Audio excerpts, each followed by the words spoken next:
All right, so let's say you're daydreaming, right?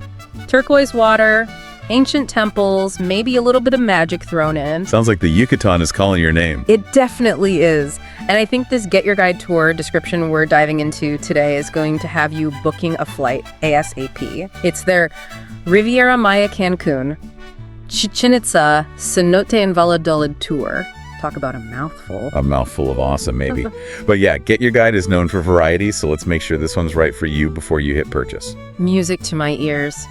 So, scrolling through here, the first thing that grabs me is, well, they're not messing around. Chichen Itza, check.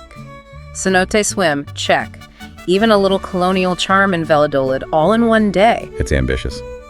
Which is why we're here, right? Because buffet lunch included matters if you've got dietary needs. You know? Oh, for sure. And a walking tour of Chichen Itza, well, that's different if it's a leisurely stroll versus like speed walking in that Yucatan heat. We need the deets. Speaking of deets, can we talk about these pickup locations? I mean, I'm seeing Playa del Carmen, Tulum, even specific hotels and landmarks. They've got this whole Riviera Maya covered. Exactly. So think about where you're picturing yourself beachfront in Tulum, maybe the vibe of Playa del Carmen. Factor that in, minimize travel, maximize pyramid time. Always a good strategy. Always. Okay, speaking of pyramids, let's talk El Castillo, the big one at Chichen Itza. Love that they give you the guided tour. Context is everything. But then, free time to wander. Prime photo op time. Right? No. And here's a thought for you. When are you going? Because the spring and fall equinoxes at Chichen Itza. Something else entirely. The way the sunlight hits El Castillo, it's like this feathered serpent god Kukulcan is descending the pyramid. Light and shadow, intentional design. The Maya, they knew their stuff. Okay, now that is bucket list worthy. Talk about connecting with history. And speaking of connecting, let's dive into that cenote swim. I'm already feeling the cool water after a day at those ruins. More than just a swim though, right? Cenotes were portals to Xibalba, the underworld, in Mayan belief.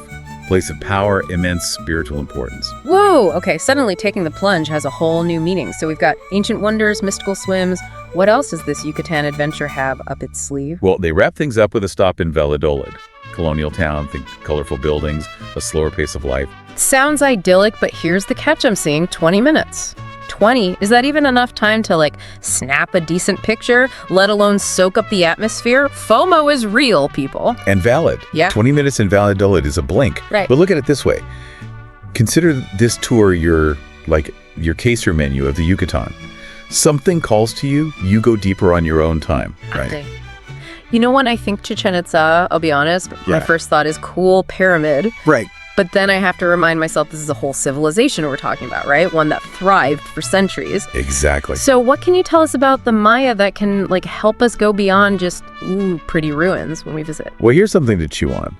When you're at Chichen Itza, you're not just walking among remnants of the past. Okay. You're walking among, get this, sophisticated astronomical observatories. Wait, really? Oh yeah, the Maya. They were deeply connected to the cosmos, their understanding of astronomy. Light years ahead of their time, you could say. Okay, I have to bite astronomical observatories. How does that connect to what we actually see at Chichen Itza? Take El Castillo. We see this stunning pyramid, right? Right. The Maya, they saw a giant calendar, 365 steps, one for each day of the year. And that equinox effect we were talking about, that's not by accident. That's knowledge built into the architecture itself. So they weren't just building impressive structures, they were building intricate calendars, marking the passage of time. Marking the passage of time, honoring their deities, it's all connected. That's mind-blowing. And this astronomical awareness, it went even further. City layouts, the timing of their rituals, even their writing system, it all reflected this deep understanding of the cosmos. And speaking of their writing, that's a whole other rabbit hole we could go down. I mean, they left behind thousands of texts and inscriptions. Oh, I bet. And we're still deciphering them today. So it's like a giant puzzle. Exactly. And every glyph we figure out, boom, another piece of the story. Exactly. And speaking of uncovering the story, there have been some really interesting discoveries recently. Like what? So glyphs found on panels at the base of El Castillo. Turns out they've revealed names, lineages of rulers we didn't even know about before. No way. Oh yeah, it's adding a whole new layer to our understanding of the power dynamics at play back in. See, that is so much cooler than just reading about, like, ancient rulers in some textbook. Right. You've got me wanting to grab a chisel and start deciphering myself, though maybe I'll leave that to the pros. Probably wise. And stick to just appreciating the results. There you go. But speaking of appreciating, let's move from the skies down to, well, the depths of the Yucatan, the cenotes. Oh, yeah. The portals to Xibalba, right? The one and only. That image really stuck with me. But what does Xibalba actually mean, like, in the context of what the Maya believed? So it's not just the underworld in the way maybe we picture it, fire and brimstone. Yeah.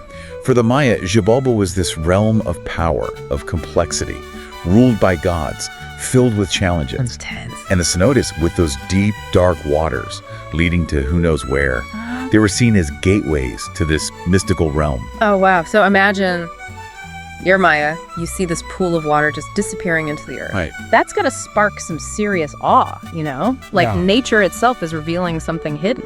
Absolutely. And it wasn't just about fear or mystery either.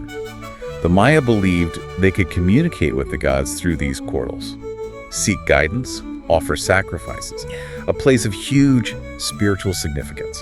It's just incredible to think that when you visit a cenote today, you're experiencing something the Maya considered sacred for centuries, Yeah. But on a more practical note, part of me is also thinking, okay, but how's the swimming? Right. Let's be real. I mean, the Maya weren't wrong. These places are stunning. Right. Picture this. Crystal clear fresh water. Sometimes you're in these big open air pools. Sometimes it's more like a cave, lush jungle all around, sunlight filtering through. Okay, stop. You're making me want to book a flight right now. But speaking of, should we talk practicalities for a sec? If we're going to be responsible travelers visiting a cenote, what do we need to keep in mind? You are so on top of it. I love that. Yeah, beyond the, the usual don't be a jerk rules of travel. Right, of course. Cenotes are delicate ecosystems, so that biodegradable sunscreen, non-negotiable, helps protect the water, the life down there, all that good stuff. Makes sense. And it might seem obvious, but these are fragile environments. So loud noises, even touching the formations too much, not cool. Just got to treat these spaces with respect. Respect for the history, respect for the environment. I'm all about it. Exactly. Preserve it for everyone, right? Not just our Instagram feeds. Preach. Okay, so you mentioned there are different types of cenotes. Does that mean some are better for swimming than others? Asking for a friend who may or may not be obsessed with finding, the most picturesque swim spot? Your friend, and let's be honest, me too. And good news, some are like those giant open-air pools we talked about. Perfect for a dip, sunshine, all that. Others, though, they're more like underwater caves. If you're into snorkeling, diving. Oh, man. Submerged tunnels, stalactites. It's like a whole other world down there. See, this is why I love a good deep dive. Okay, so we've got our pyramids, we've got our cenotes, and we've got that quick stop in Valladolid, which you've convinced me needs to be longer. So if I decide to spend more time there, hit me with your must-sees. Besides more cenotes, obviously. Well, you've got to check out the Convento de San Bernardino de Siena. It's this gorgeous 16th century monastery. So much history there. Okay. And the architecture. Beautiful. I'm already picturing those courtyards, all cool shadows and a little fountain bubbling away. Exactly. And honestly, just spend some time in a Plaza Principal. That's the heart of the city. Grab a coffee, people watch, just soak it all in. Getting some serious eat, pray, love vibes here, but with more cenotes and less self-discovery. Right. Though, speaking of eat, any local specialties I should be on the lookout for in Valladolid? Gotta get that authentic taste, Oh, 100%. Okay, ready for this? Cochinita pibil. Say that again. Cochinita pibil. Slow-roasted pork, marinated in citrus and spices. Traditionally, they cook it underground in a Mayan oven called a pib. Whoa. As Yucatecan as it gets. Whoa. And the flavor. Chef's kiss. All right, you've convinced me.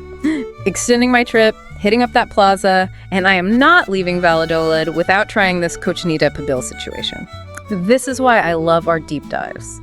I come in thinking, Yucatan, cool pyramids, and I leave with a whole itinerary and a serious case of wanderlust. That's what we like to hear. And hey, maybe your Yucatan trip will turn up even more hidden gems. Well, that's a possibility. All right, folks, there you have it, our Yucatan adventure. We scaled pyramids, we dove into ancient beliefs metaphorically, of course, and we even planned your lunch break. But remember, this is just the start. Do your research, book that trip, and most importantly, go make some memories. Until next time, happy travels.